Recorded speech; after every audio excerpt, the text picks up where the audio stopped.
Capítulo 1. Chicago, novembro. Anna Latton tentou desaparecer no assento do passageiro. Até aquele momento não compreendeu até que ponto sua confiança tinha estado ligada ao feito de ter Charles ao seu lado. Somente tinha estado com ele um dia e meio, mas naquele tempo tinha trocado todo o seu mundo, ao menos enquanto permaneceu a seu lado.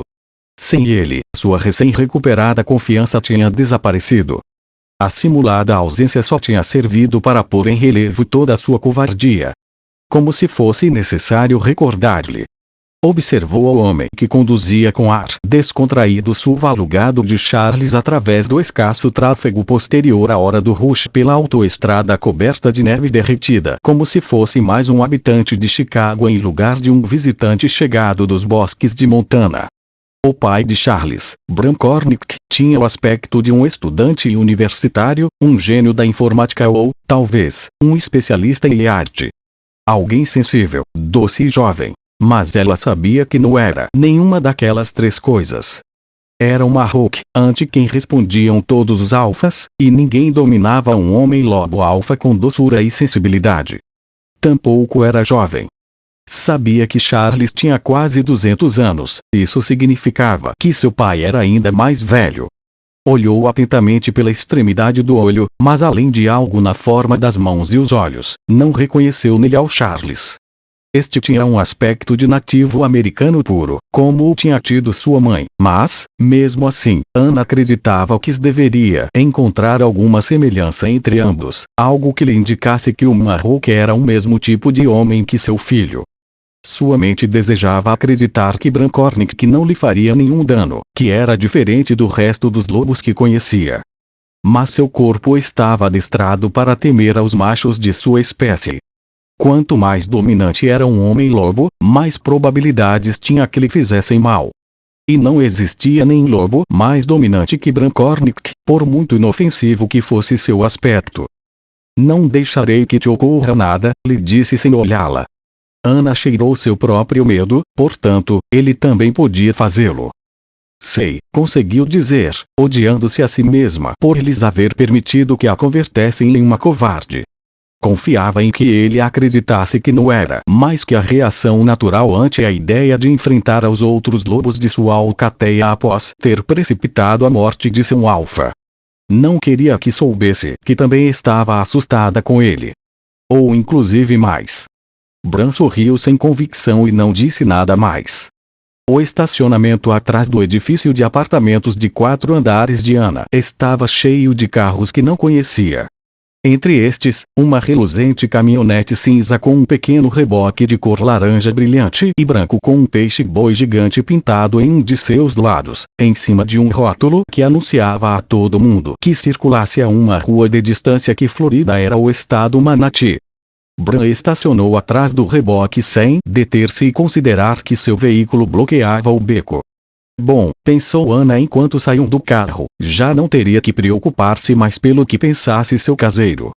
Partia para Montana.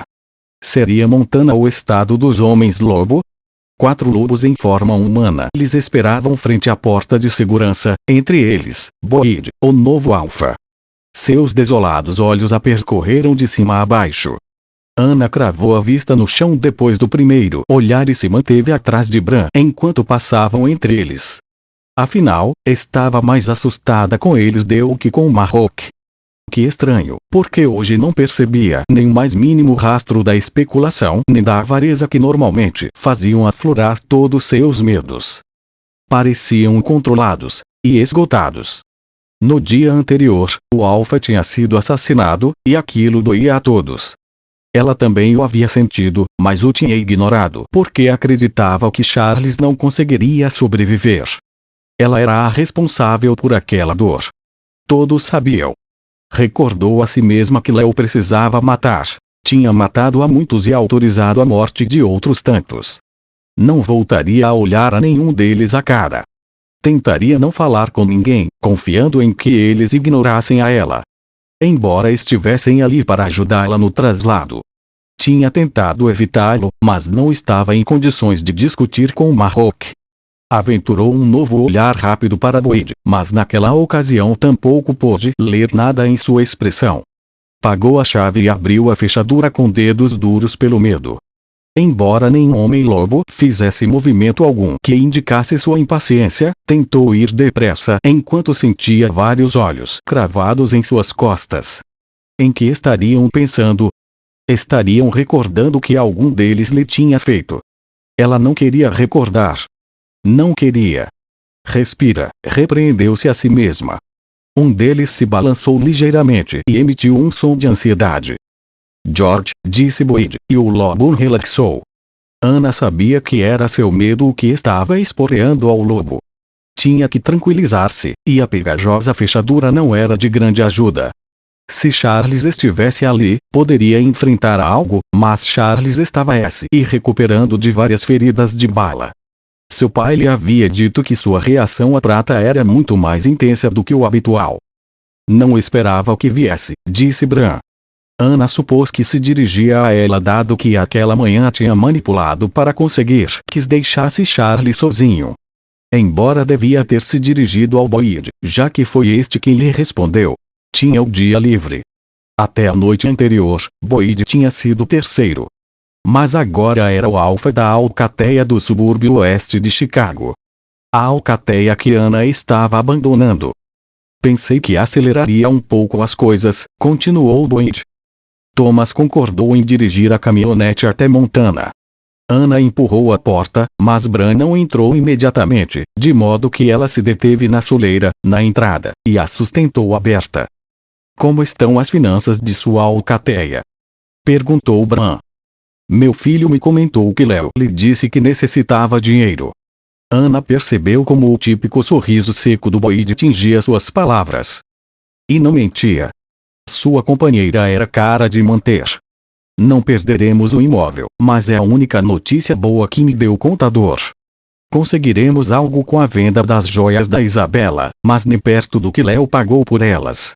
Ana podia olhar ao Bran, assim observou seus olhos enquanto estes avaliavam aos lobos que havia trazido Boyd como um general reconhecendo as suas tropas. Seu olhar se deteve em Thomas. Ana também lhe olhou, e viu o mesmo que o Marroque, jeans velhos com um buraco no joelho e tênis que tinha visto dias melhores. Bastante parecido ao que ela tinha posto, salvo que seu buraco estava no joelho esquerdo em lugar de no direito. O tempo que se demora para ir e voltar de Montana porá em risco seu trabalho? Perguntou-lhe Bran. Quando respondeu, em voz muito baixa, Thomas manteve seus olhos cravados nos tornozelos. Não, senhor. Trabalho na construção, e estamos em temporada baixa.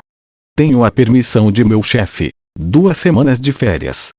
Bran extraiu um talão de cheques do bolso e, apoiando-se no ombro de um dos lobos para escrever sobre uma superfície estável, fez um cheque. Isto é para os gastos da viagem. Pensaremos em uma quantidade e terá o dinheiro em Montana, quando chegar. O alívio iluminou os olhos de Thomas, mas não disse nada. Bran cruzou a soleira da porta, passou junto a Ana e começou a subir as escadas. Assim que Bran deixou de observá-los, os outros lobos levantaram a vista para olhar a Ana. Esta levantou o queixo e enfrentou a seus olhares, esquecendo completamente sua decisão de não fazer precisamente isso até que foi muito tarde. Os olhos do Boyd eram insondáveis, e Thomas seguia com a vista cravada no chão, mas os rostos dos outros dois, George e Joshua, eram fáceis de ler. Com a volta de Bran, a lembrança do que ela tinha sido na alcateia era totalmente visível em seus olhos. E eles tinham sido os lobos de Léo tanto por sua inclinação como por seus atos. Ela não era nada, e tinha propiciado a morte de seu alfa. Se tivessem tido a coragem necessária, a teriam matado. Tentem, disse-lhes ela sem recorrer às palavras.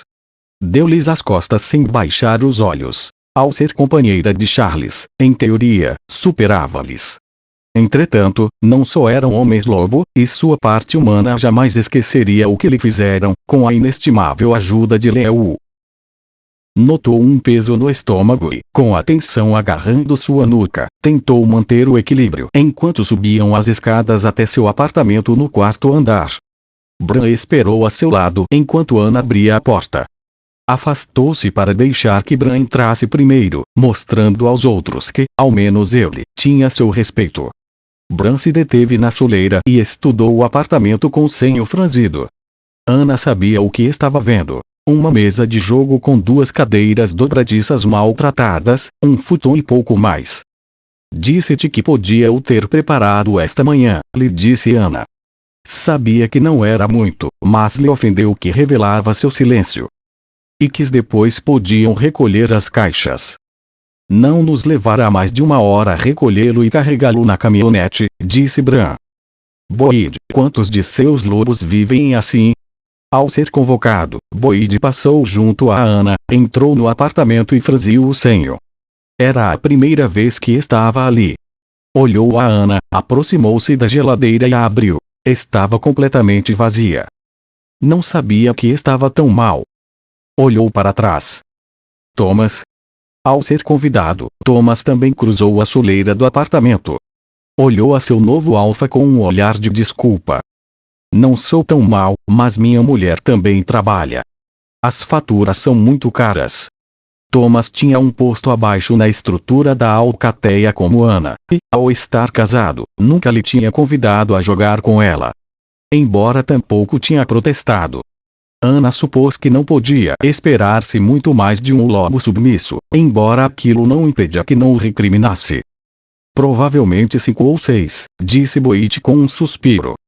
Verei o que pôde fazer-se. Bran abriu sua carteira e entregou ao alfa seu cartão. Chama o Charles a semana que vem e convoca uma reunião com seu contador. Se for necessário, podemos pedir um empréstimo. Não é muito seguro ter homens lobos famintos e desesperados pelas ruas. Boyd assentiu.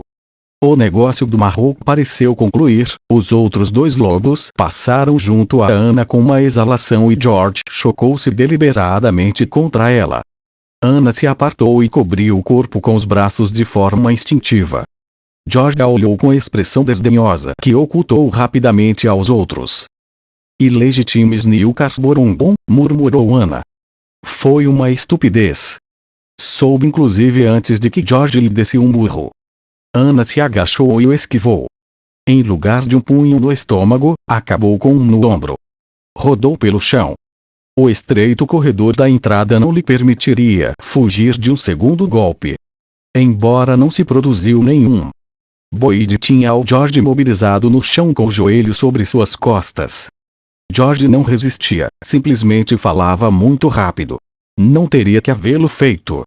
Léo disse que não utilizamos o latim. Recordou. Tempos atrás, Ana se tinha dado conta de que ninguém da alcateia exceto Isabela, a quem tinha acreditado uma amiga, entendia o latim e, portanto, tinha usado como uma forma de rebeldia secreta. A Léo custou bastante tempo descobri-lo. Léo está morto, disse Boyd com calma, sua boca a escassos centímetros da orelha do George. Novas regras. Se quer seguir vivendo, será melhor que não golpeie a fêmea de Charles diante de seu pai. Não deixa que os bodes lhe pisoteiem, verdade? Disse Bran da porta. Olhava-a como um pirralho que se acreditava mais preparado que ela. Seu latim é horrível, tem que melhorar a pronúncia. É culpa de meu pai, lhe disse ela enquanto se massageava o ombro. O hematoma desapareceria no dia seguinte, mas no momento era doloroso. Fez um par de anos de latim na universidade e o usava para divertir-se. Toda a minha família acabou aprendendo algo. Seu adágio favorito era: Interdum feror iupidine partium magnarum Europe vicendarum. Às vezes sinto a necessidade de conquistar grandes zonas da Europa, disse Boyd com certa incredulidade. Aparentemente, Isabela não tinha sido a única em entender seus atos de rebeldia. Ana assentiu. Normalmente somente o dizia quando meu irmão ou eu nos comportávamos mal. E era sua frase favorita. Disse Bran, examinando-a como se fosse um inseto, embora um inseto que cada vez lhe caísse melhor. Meu irmão era bastante peralta, disse ela. Bran sorriu lentamente e Ana reconheceu ao Charles naquele sorriso. O que quer que faça com este? Perguntou Boyd inclinando a cabeça para assinalar ao George. O sorriso de Bran desapareceu de seu rosto e todos olharam a Ana. Quer que o mate? O silêncio se impôs enquanto todos esperavam sua resposta. Pela primeira vez se deu conta de que o medo que tinha estado cheirando não era unicamente o seu. Marrocos atemorizava a todos. Não, mentiu. Somente queria terminar de recolher o apartamento e acabar quanto antes com aquilo, para não ter que ver nunca mais ao George nem aos outros. Não. Aquela vez o disse sinceramente. Bran inclinou a cabeça e Ana viu como seus olhos adquiriam, de forma quase imperceptível, uma tonalidade dourada que fulgurou na penumbra do corredor. Ponha-se em pé. Ana esperou até que todo mundo tivesse entrado em seu apartamento para abandonar o anonimato do patamar. Quando entrou, Bran estava desfazendo o futon até deixar o colchão nu. Era como ver o presidente cortando a grama ou tirando o lixo na Casa Branca. Boyd se aproximou dela e lhe entregou o cheque que tinha deixado na porta da geladeira. Seu último cheque. Suponho que quererá isto. Ana o agarrou e o guardou no bolso da calça. Obrigada. Todos estamos em dívida contigo, lhe disse. Nenhum de nós podia avisar ao Marroque quando as coisas começaram a ficar feias. Léo nos proibiu isso. Não pode nem imaginar as horas que passei frente ao telefone tentando evitar seu controle. Ana não se atrevia a lhe olhar aos olhos. Demorei bastante em reconhecer o que era, acrescentou com um sorriso amargo. Não prestei atenção. Esforcei-me por não prestar atenção nem pensar nisso. Fazia as coisas mais fáceis. Os ômegas são algo muito estranho, disse Bran. Boyd não apartou os olhos dela. Entendi muito tarde o que estava fazendo Léo, porque te tratava daquele modo quando sempre tinha sido mais bem do tipo mate-os rapidamente. Fazia muito tempo que lhe conhecia, e jamais permitiu este tipo de abuso. Agora compreendo que o consumiu, embora Justin parecia desfrutar com isso. Ana controlou um estremecimento e recordou a si mesma que Justin também tinha morrido a noite anterior. Quando entendi que Léo não podia confiar que cumprisse suas ordens, quando soube que não era um lobo muito submisso, que era uma omega, já era muito tarde. Suspirou. Se te tivesse dado o número do Marroque faz 2 anos, não teria demorado tanto em chamá-lo. De modo que lhes devo aos dois minhas desculpas mais sinceras e meu agradecimento. E então baixou o olhar, inclinando a cabeça para lhe mostrar seu pescoço, se assegurará. Ana tragou saliva para umedecer a garganta. Se assegurará que não volte a ocorrer. Com ninguém. Não sou a única que fizeram mal. Não olhou ao Thomas. Justin tinha desfrutado muito atormentando ao Thomas. Boyd inclinou a cabeça com solenidade. Prometo-lhe isso. Ana assentiu ligeiramente com a cabeça, o que pareceu lhe satisfazer. Boyd agarrou uma caixa vazia das mãos de Joshua e se dirigiu apressadamente para a cozinha. Haviam trazido caixas, fita adesiva e material de embalagem mais que suficiente para empacotar todos seus pertences. Ana não tinha malas, de modo que agarrou uma das caixas e meteu nela todo o básico. Evitou olhar a ninguém. As coisas tinham mudado muito e não conhecia outro modo de enfrentar a nova situação. Estava no banheiro quando o telefone de alguém começou a soar. O ouvido de licantropo lhe permitiu seguir toda a conversa telefônica. Boyd. Era um dos novos lobos, Rashid, o médico. Parecia aterrorizado. Eu mesmo. O que ocorre? O lobo da sala de segurança está, apesar de Boyd e seu telefone estarem na cozinha, Ana pôde ouvir o estrépito através do auricular. É ele, sussurrou Rashid desesperado. É ele. Está tentando sair, e está destroçando o quarto. Não acredito que o possa conter. Charles. Quando partiu estava grogue, mas aparentemente tinha aceito que partisse com seu pai enquanto ele se recuperava dos efeitos de várias balas de prata em seu organismo. Ao que parece as coisas tinham mudado. Ana agarrou a caixa e encontrou Albran na porta do banheiro. Bran olhou de cima a baixo, embora não parecia molesto. Parece ser que nos necessitam em outro lado, disse em tom acalmado, despreocupado. Não acredito que faça mal a ninguém, mas a prata tem um efeito nele muito mais intenso e imprevisível que nos outros lobos. Tem tudo o que necessita? Sim. Bran olhou ao seu redor e seus olhos pousaram em Boyd. Diga a seu lobo que vamos para lá imediatamente. Se assegure de que tudo esteja recolhido e o apartamento limpo quando for. Boyd inclinou a cabeça mansamente. Bran agarrou a caixa e a colocou sob o braço.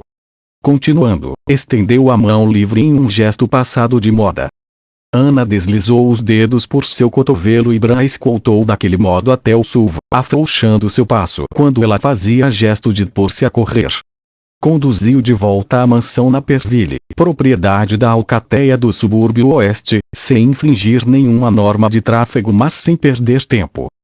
A maioria dos lobos não poderiam escapar da sala de segurança, disse brandamente.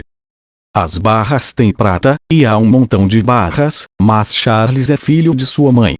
Ela jamais teria permitido que a encerrassem com um pouco tão mundano como umas quantas barras e uma porta reforçada. De algum modo, a Ana não surpreendeu que Bran soubesse como era a sala de segurança da alcateia. A mãe de Charles era uma bruxa. Embora Ana nunca tinha conhecido a uma, tinha ouvido certas histórias.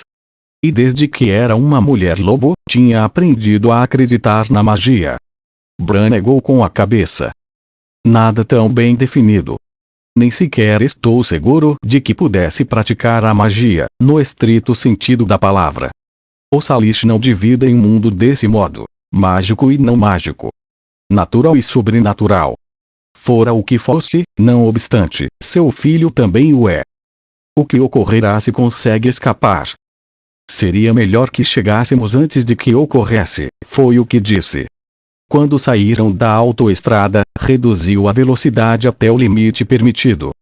O único sinal de impaciência era o rítmico tamborilar de seus dedos sobre o volante. Quando deteve o veículo frente à mansão, Ana desceu de um salto do SUV e correu à porta principal. Bran não pareceu ter muita pressa, mas de algum modo chegou à porta antes que ela a abriu. Ana atravessou rapidamente o vestíbulo e desceu as escadas que levavam ao porão de 3 em 3, com o Bran a seu lado. O silêncio reinante não era muito tranquilizador. Normalmente, o único modo de distinguir a sala de segurança do resto dos quartos para convidados do porão era a porta de metal e a moldura.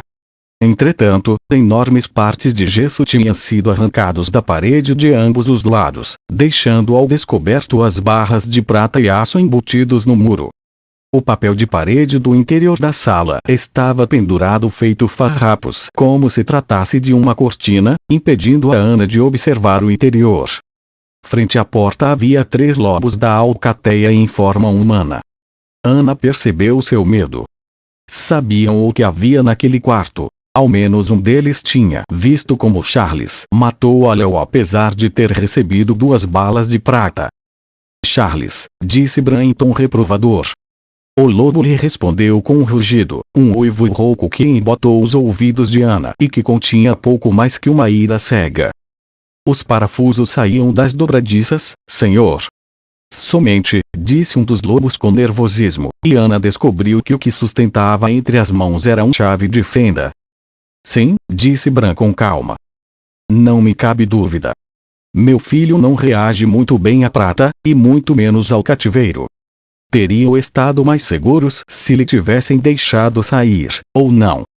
Minhas desculpas por lhes haver deixado sozinhos com ele. Pensei que estava em melhores condições. Subestimei a influência de Ana. Deu a volta e estendeu a mão em direção a esta, que tinha se detido ao pé das escadas. Estava muito mais preocupada com os homens que havia no porão que pelo lobo enfurecido.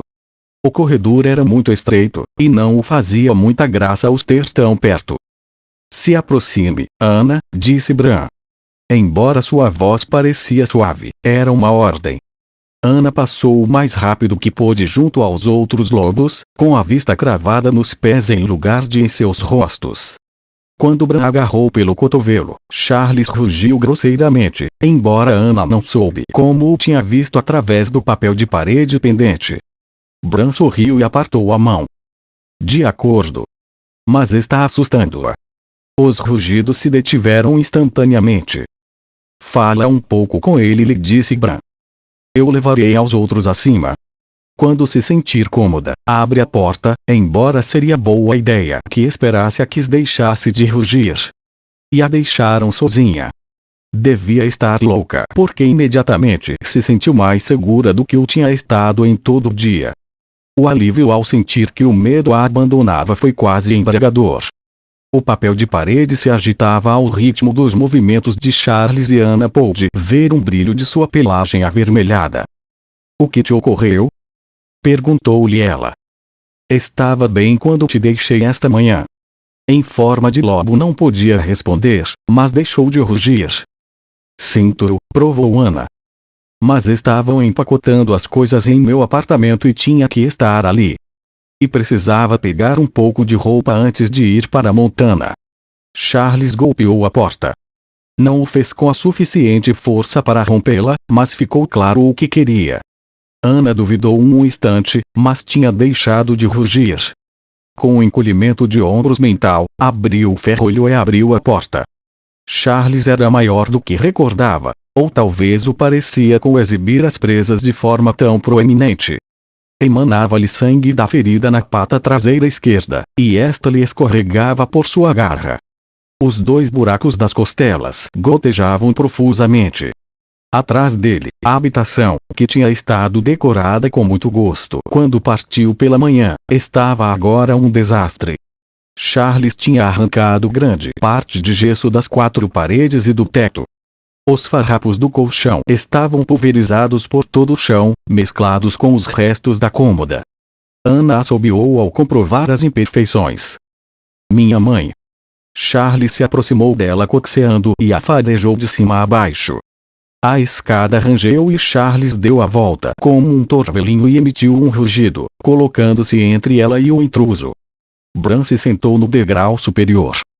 Não vou lhe ferir, comentou. E então olhou a Ana. Não sei quanto entende agora mesmo, mas acredito que estará melhor em sua casa. Chamei ao piloto e me ha dito que está preparado para decolar. Pensei que tínhamos um par de dias. Notou um nó no estômago. Chicago era seu lar. Tenho que falar com Scotty e dizer ao Mick que parto, para que procure a outra garçonete. E não pude falar ainda com minha vizinha para lhe contar o que ocorreu. Cara ficaria preocupada. Tenho que retornar hoje a Montana, disse Bran. Amanhã à primeira hora tenho que assistir ao funeral de um amigo que acaba de morrer. Ia deixar-te aqui para que viesse dentro de uns dias, mas já não acredito que seja uma boa ideia. Bran assinalou ao Charles com um movimento de cabeça. Está claro que não está recuperando-se tão bem como esperava. Preciso levá-lo para casa para que o examinem. Tenho um telefone. Pode chamar a sua vizinha e ao Mick para lhes explicar a situação. Ana baixou o olhar para observar ao lobo que se havia interposto entre ela e seu pai para protegê-la. Não era a primeira vez que fazia algo assim. Além disso, que outra alternativa tinha? Ficar na alcateia de Chicago. Pode ser que Boyd fosse uma melhora substancial com respeito a Leo, mas não tinha nenhuma vontade de ficar com eles. Apoiou sua mão nas costas de Charles e deixou que sua pelagem a engolisse. Não teve que introduzi-la muito para consegui-lo. Charles era um lobo de grande tamanho. Alterou sua posição até agarrar-se a ela. Em nenhum momento apartou os olhos de Bran. De acordo, disse ela. Me deu o telefone. Bran sorriu e estendeu o braço. Charles não se moveu de onde estava, obrigando a Ana a inclinar-se para agarrar o aparelho enquanto ele olhava com frieza a seu pai. Sua atitude fez rir a Ana, o que facilitou o trabalho de convencer a cara de que partia a Montana por vontade própria.